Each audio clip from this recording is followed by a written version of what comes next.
Olá!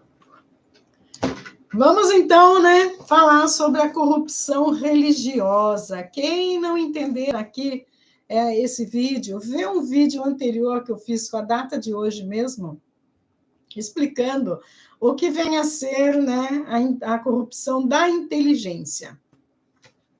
Eu fiz uma antes, deu 25 minutos, para não ficar muito longa, eu dividi. E agora eu vou falar só da corrupção da inteligência nas instituições religiosas. Vamos lá, então. O que seria isso? A corrupção da inteligência nas instituições religiosas, ela refere-se ao uso inadequado da manipulação das ideias. A religiosidade, ela manipula ideias, doutrinas e ensinamentos religiosos para fins que podem ser considerados desonestos, manipuladores e que sirvam a interesses particulares, políticos ou econômicos, em detrimento dos valores genuínos da fé.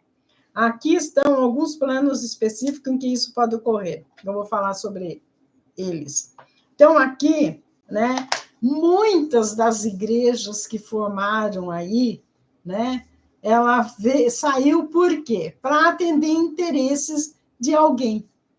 A maioria para atender interesse. Porque a pessoa não concordava com determinado assunto. Lá, não, vamos fundar uma igreja que nós vamos eliminar isso aqui, nós não aceitamos isso. Assim aconteceu quando saiu o judaísmo, aconteceu com as várias seitas que saíram, porque a primeira que existiu o judaísmo antigo era o essênio, depois Moisés, lá que escreveu o judaísmo, não ficaram contentes, fiz o Islã, achava que ali não dava certo, que tinha coisa errada ali, porque o próprio Moisés queria facilitar as coisas contra a doutrina da origem lá do judaísmo antigo. Ele escreveu lá o Alcorão, fizeram a Torá. O cristianismo ele surgiu para atender os interesses do Império Romano, surgiu na Europa. Depois, o islamismo ele surgiu para atender os interesses dos árabes, tá? Os jihadi, que é uma divisão lá, os xiitas, os jihadi, aquela turma toda, tudo para ter o Hamas, é tudo divisão lá do islamismo antigo, para atender interesses políticos aí na disputa de terras. E assim por diante, o cristianismo saiu a canção nova, por quê? Porque um padre achou que ele tinha que pregar daquela maneira, o Vaticano não aceitava, criou-se a canção nova. O espiritismo, o espiritismo tinha só Kardec, ele não falou isso, em fundar centro espírita nenhum, mas em detrimento do Kardec foram fundados vários centros espíritas. Nos centros espíritas de Mesa Branca não se podia baixar lá os espíritos de caboclo preto velho, surgiu a Umbanda. Entendeu? Lá o cara lá não concordava lá com aquele pai de santo lá que dirigia o centro, abriu outro centro. E assim por diante. E hoje nós temos uma religião até as pedras que rolam. Nós temos uma religião, não sei o que lá do rock, que o altar deles é uma guitarra. Gente, que coisa de doido tudo isso. E pior que tem gente que acredita, Tem adeptos nesses lugares aí, tem adeptos, Então, isso aí é a corrupção da inteligência nas instituições religiosas. É por isso que a espiritualidade ela vem chamando pessoas, para estar fazendo o trabalho de alerta para a humanidade, para elas deixarem de seguir determinadas coisas que não tem nada a ver com nada. Eu estou fazendo todo esse trabalho que estou fazendo a pedido da espiritualidade para ver se as pessoas acordam. E se eu conseguir fazer com que uma pessoa ela entenda tudo o que eu estou fazendo, que a espiritualidade está pedindo para eu fazer, eu já serei vitoriosa. Porque o meu mentor, ele fala isso para mim. Se conseguir mudar uma pessoa, que uma pessoa entenda o que você está falando, isso já é uma vitória para você, você já cumpriu a sua missão. E é isso que eu estou tentando fazer aqui. E agradeço a colaboração de vocês que estão colaborando comigo, que estão dando like, se inscrevendo no meu canal. Gratidão, gratidão do fundo do coração. Vocês não imaginam o quanto eu fico feliz quando eu ligo o meu computador, eu vou ver meu canal e tem mais e mais e mais pessoas inscritas, pessoas lá dando like, pessoas fazendo comentários. Nossa, isso para mim é a maior bênção que eu estou recebendo. Gratidão por tudo. Que Deus abençoe muito vocês. O Deus Criador, tá? Quando eu falo em Deus, gente, eu estou falando no Deus Criador do universo. Quando eu falo em Jesus verdadeiro, estou falando em Joshua Ben Pandira. Eu não estou falando no Javé, não estou falando também nesse Jesus Cristo que foi criado por Paulo de Tarso, tá bom? Então, das formas específicas de praticarem, né, essa corrupção da inteligência religiosa é o que? A manipulação teológica. Líderes religiosos podem interpretar ou distorcer escrituras e ensinamento sagrado para justificar ações ou políticas que beneficiem a si mesmo ou a seus aliados. Isso pode incluir a legitimação de regimes autoritários, a promoção de agendas políticas, especificação de práticas antiéticas. Quando está aproximando as eleições, o que tem de político que, de repente, ele é católico ou ele é evangélico, Madonna mia? Aparece ele rezando, que ele acredita na Bíblia, ele levanta a Bíblia, e a Constituição, e daí tem as pessoas que falam, olha, é Deus acima de tudo. Vocês já ouviram essa história aí? E lá no Congresso, então? Quando o pastor ele vai lá e ele começa a brigar, porque na igreja dele não admite aquilo, tem que ser aquilo, não pode ser outro. Quer dizer, não vê o contexto geral num país que existem pessoas de vários lugares. Brasil, principalmente, nós temos católicos, temos espíritas, temos islamitas, temos budistas, nós temos ateus, nós temos uma infinidade de seres maravilhosos, mas que não professam a mesma religião, né? Então, não pode ser imparcial, tem que fazer políticas públicas, né? E isso vem acontecendo, gente, não é de agora, não, é desde lá do começo, porque acontece a briga ali com Hamas, ali, Palestina e Israel, né? É uma corrupção da inteligência religiosa, que uma minoria entende uma coisa, a maioria entende outra, e eles querem impor o que a minoria quer, né? A Igreja Católica usou muito isso. Ou você vira cristão católico, ou então você é exterminado. Né? A Inquisição. Né? A Inquisição. O uso da religião para ganhos pessoais. Alguns líderes religiosos podem usar sua posição e influência para enriquecer-se pessoalmente, solicitando doações, né, dos fiéis para propósitos questionáveis ou utilizando o recurso da instituição religiosa para fins pessoais. Isso pode incluir o desvio de fundos destinados a obras de caridade ou a manutenção da comunidade religiosa.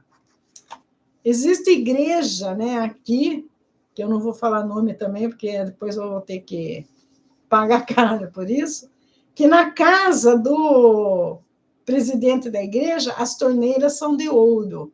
Elas não são douradas, elas são de ouro. Um determinado lá, famoso, ele trouxe não é a palmeira, ele trouxe a parreira, uma árvore lá, de onde? De Jerusalém, para plantar na frente do templo dele. Né? Para buscar o dinheiro do dízimo, gente, vai um helicóptero, o helicóptero pousa na cobertura do templo para levar o dinheiro para o banco. Vocês calculam o que é isso?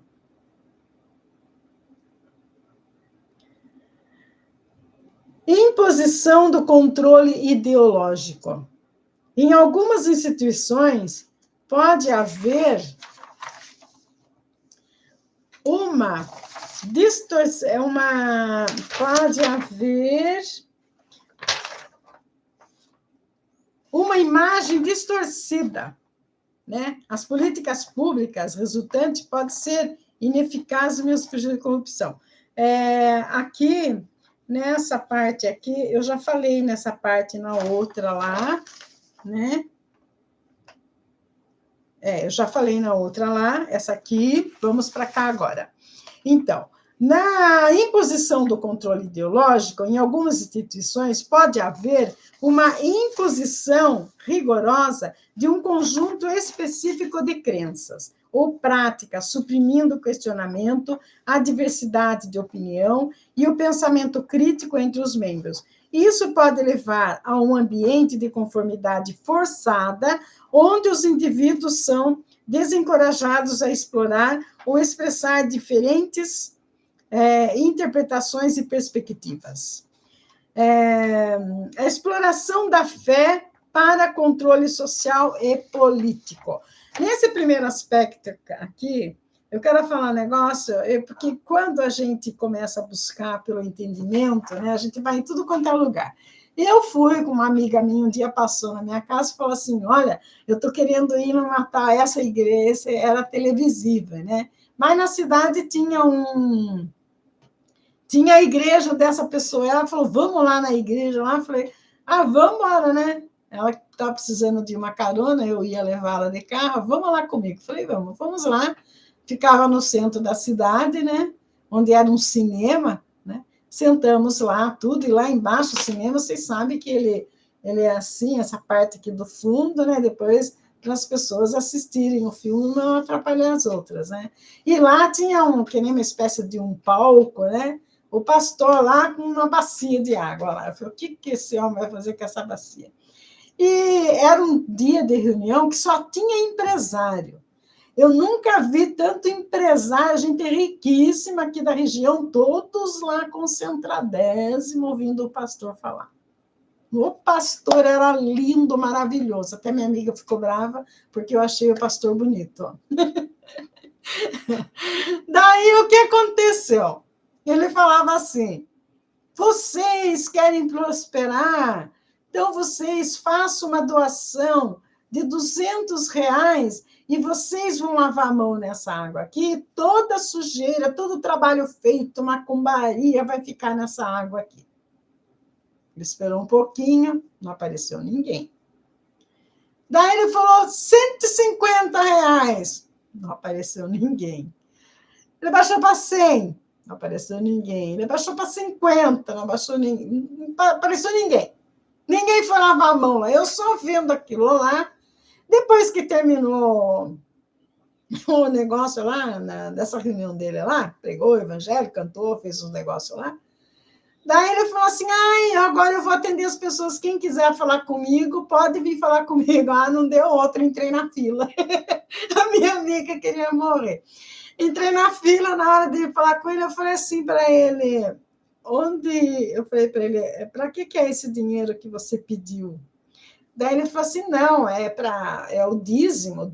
Eu falei, não, você não pediu dízimo. Dízimo, quem paga são os fiéis, né? Que eles dão lá, quanto que é mesmo? 10%, né? Daí eu falei assim para ele, bom, então, o dízimo é pago pelos fiéis, né? Você está pedindo um dinheiro aqui para o povo e eu vi que ninguém colaborou com você. Como é que fica agora? Eu falei para ele, né? Ele sorriu.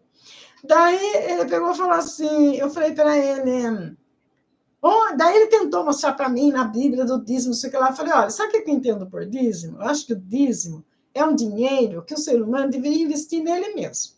O quê? Com estudos, comprar livros para ele mudar. Ele está investindo nele. Foi o dízimo do dízimo.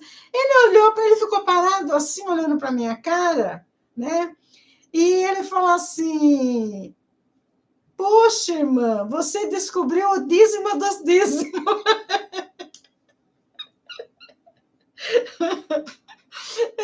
Sabe? Como eles são incríveis. Que eu tinha descoberto qual a finalidade do dízimo do dízimo.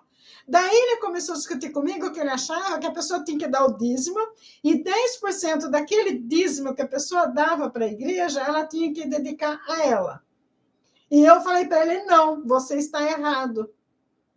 Você está errado, deve ser o contrário. A pessoa deve dar os 10% do dízimo, ela tira para ela estudar, para ela investir nela, e os 10% é para pagar o aluguel desse prédio que você está usando, da água, da luz, só isso. Não precisa de mais nada. E ele ficou desconcertado comigo, o pastor lindo lá. Eu acabei saindo de lá rindo, porque eu consegui dar um nó na cabeça do pastor, né? Mas para vocês verem como, quando você entende um assunto e você vai discutir com essas pessoas, elas ficam perdidas, né? Elas ficam perdidas, elas não sabem o que vão fazer. Eu fui num outro lá, mete o pau em espiritualidade, o cara lá pegou um palitinho de sorvete, né? Isso aí eu ri pra caramba, eu tenho que todo mundo olhar pra minha cara. Ele pegou o palito de sorvete, né? Um barbante, e disse que juntou, esse palito de sorvete aqui é você, esse aqui é o seu companheiro. E amarrou com uma cordinha, ela disse que estava amarrando os dois, fazendo trabalho de macumbaria dentro do templo religioso. Quer dizer, os fiéis tudo fizeram, pegaram o pauzinho lá e estavam fazendo as amarrações. Eu falei, mas isso que você está fazendo é uma amarração. Você não está respeitando o livre-arbítrio do outro. Quando você faz uma amarração desse tipo, você está amarrando a energia da outra pessoa, não está amarrando nada, porque a outra pessoa não está nem aí. Você está iludindo essa pessoa, né?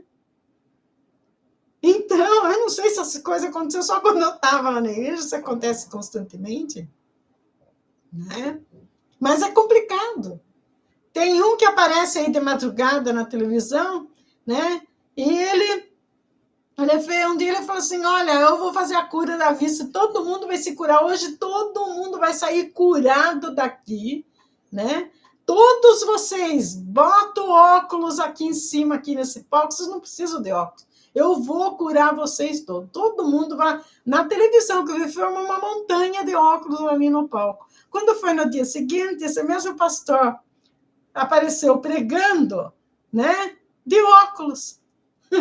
E os idiotas nada, cataram o óculos e deixaram tudo na igreja lá para o tal do pastor.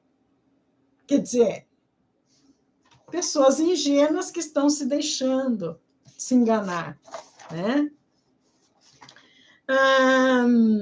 Igreja Católica é complicada, né? O Vaticano, eles pregam a pobreza. O Vaticano é o estado mais rico do mundo. Tem até banco lá dentro para ele estar movimentando o dinheiro da igreja, né? Essas cidades aí ditas, as cidades católicas aí, né, que exploram o turismo, elas são riquíssimas, riquíssimas, riquíssimas, riquíssimas. A pessoa tem que saber, então, se elas querem mesmo, eu não sou contra, eu acho que se a pessoa quer pagar o dízimo, é um direito dela, porque a igreja tem os gastos, ela tem gasto com luz, limpar, alugar o prédio, né? Mas não falar para a pessoa que se ela não pagar o dízimo, ela não vai ter prosperidade. Isso aí é muita ignorância, né? Dê a liberdade para a pessoa escolher se ela quer. Fala assim, olha, como você ficar sócio de um clube para você frequentar. Fala, olha, nós precisamos de dinheiro para pagar o pastor, que o pastor fala que não recebe. Não recebe, eu sei que não. Ele é o primeiro a pegar o dinheiro para ele, o resto que se dane, né? Então, o que precisa fazer? Fala, olha, a gente precisa, né, para pagar a luz, para pagar a água, para um empregado, para vir fazer faxina, pagar o pastor para ele ditar a religião aqui para vocês e tal. Vocês querem colaborar conosco? Tudo bem, né? Mas não chegar para a pessoa e falar, olha, se você não pagar, Deus não vai dar para você fortuna nenhuma, porque você está sendo miserável. Você tem que dar 10% do seu bruto.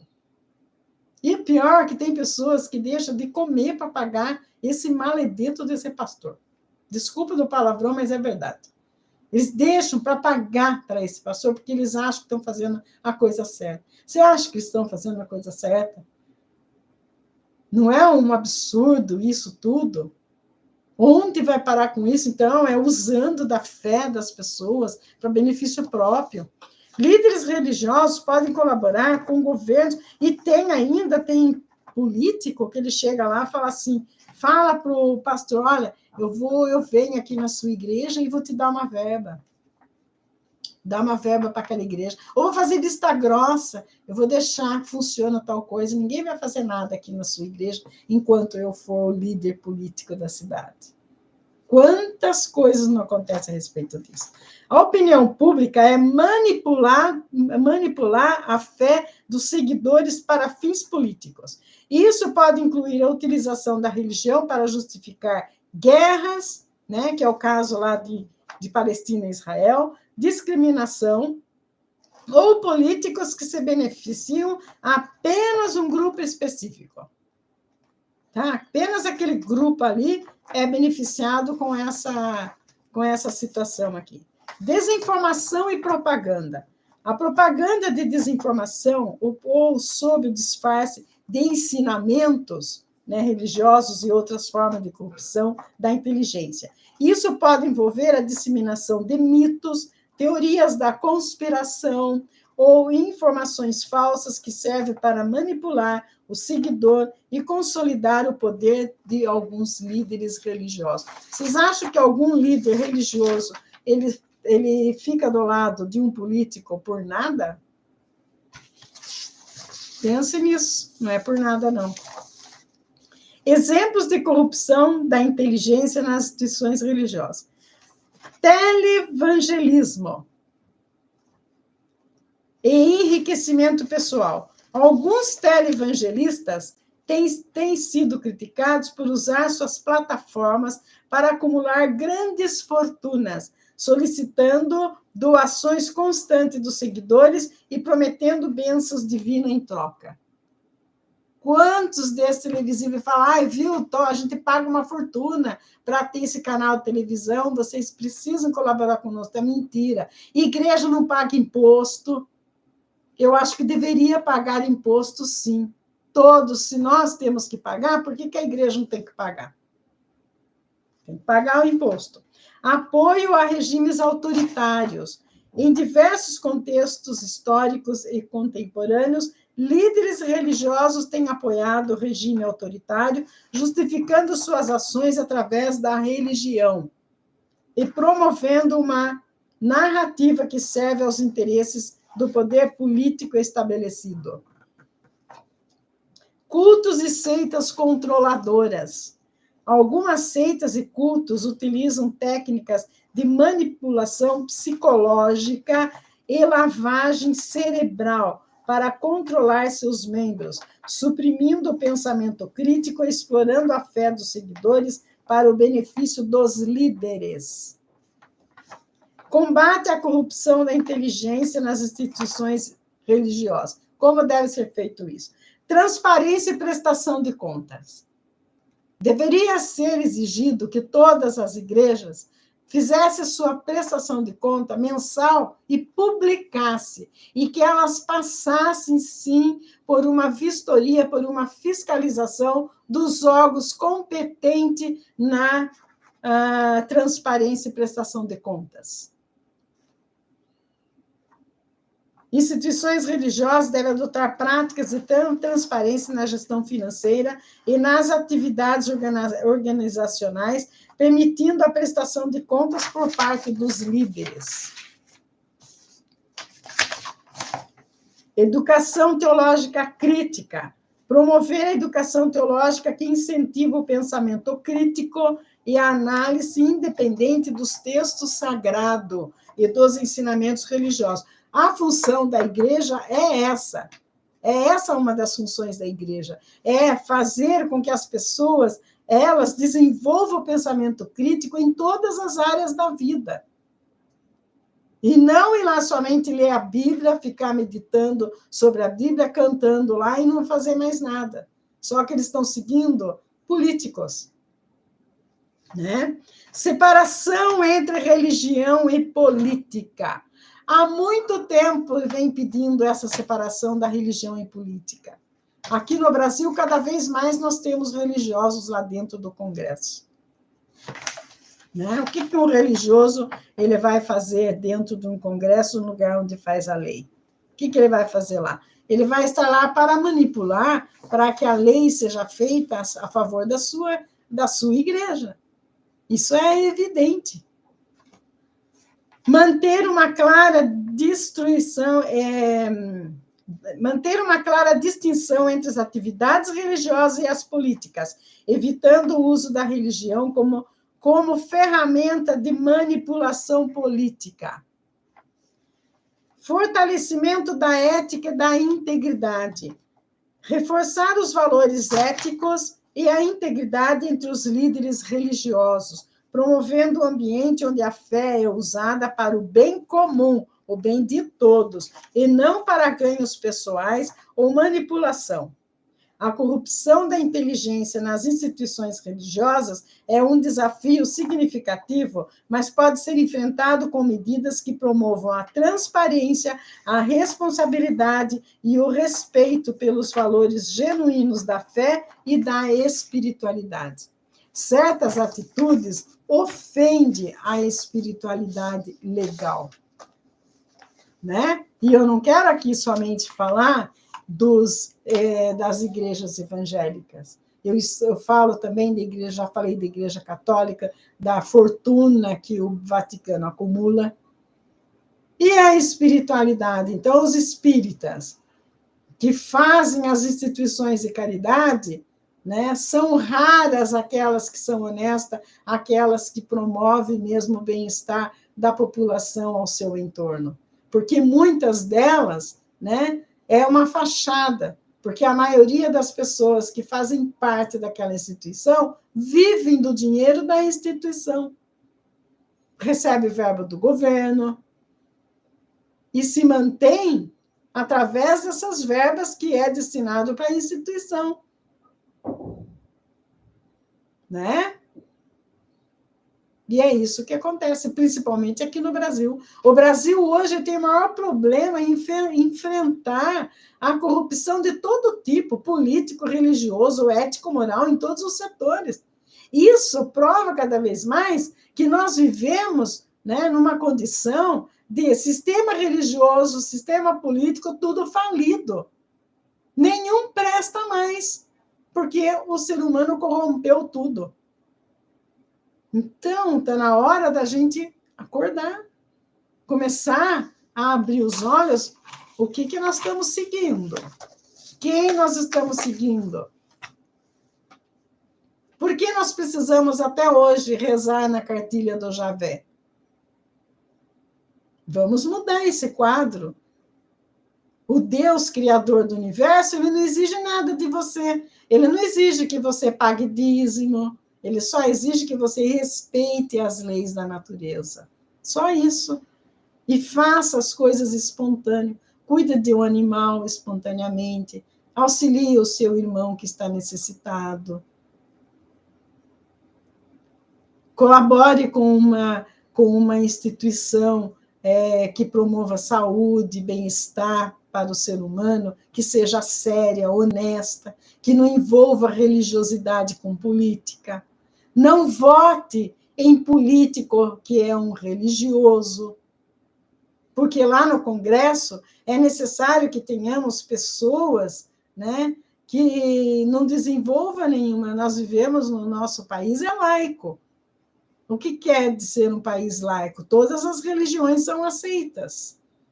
Então, não podemos transformar aquilo num palco religioso, onde uma determinada religião tem que ser pregada. Não. Né? Político deveria ser proibido entrar na igreja para pregar na época da eleição. Ele pode, sim, ir lá, né, congregar, se ele é daquela religião, tudo bem. Né? E ele que dê bons exemplos, seja uma boa pessoa para mostrar que sua religião é a correta. E não promover a corrupção, inclusive dentro da sua igreja, para ganhar uma eleição. É isso que precisa acontecer. Todo político que recorre a uma religião para ele ganhar uma eleição, é para ele se beneficiar. Ali tem o toma lá da cá, a teoria das tesouras. Então, é importante que todos fiquem antenados nisso. Nós estamos num ano de eleição. Vejam lá quem são os candidatos que vocês vão colocar lá de vereador que vai fazer a lei do município. Porque aquele lá, ele é pastor, ele tem orfanato, ele cuida, né, de crianças. Será mesmo? Você já foi visitar lá para ver se está tudo nos conforme mesmo, como ele diz? Porque ele só fala aquilo na época da eleição. Vai lá ver se está acontecendo isso. Cuida do asilo de velhinho. Até pouco tempo apareceu aí muitos asilos de idosos aí, na condição que viviam, porque o líder, né, ficava com todo o dinheiro e não dava nada para eles. Então, se você quer ainda votar nessas pessoas, vai averiguar, vai saber se realmente está acontecendo aquilo mesmo. Né? Tem líderes religiosos que merecem nossos aplausos, mas tem uns que não. Olha quantos foram presos aqui no Brasil, milionários aí, foram tudo presos que não pagavam imposto dele próprio. Achava que ele faz parte da igreja também. Ainda bem que o STF acordou lá e fez a denúncia e os caras foram presos. Né? E era isso que eu queria deixar para vocês. É meio fora aí do nosso esquema, mas, infelizmente, a gente está se propondo a revelar todos os mistérios que nos envolvem, tudo. Tudo que o homem colocou uma venda para que você não veja, né?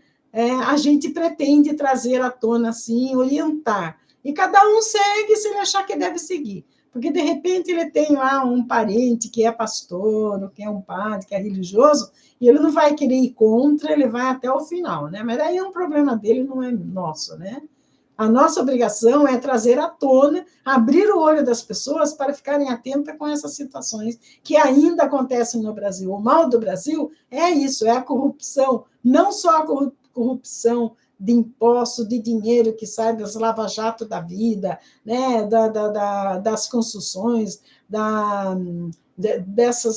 todas essas corrupções que aconteceu. Nós também somos vítimas da corrupção religiosa também, política e religiosa, e isso precisa acabar também. Tá? Namastê.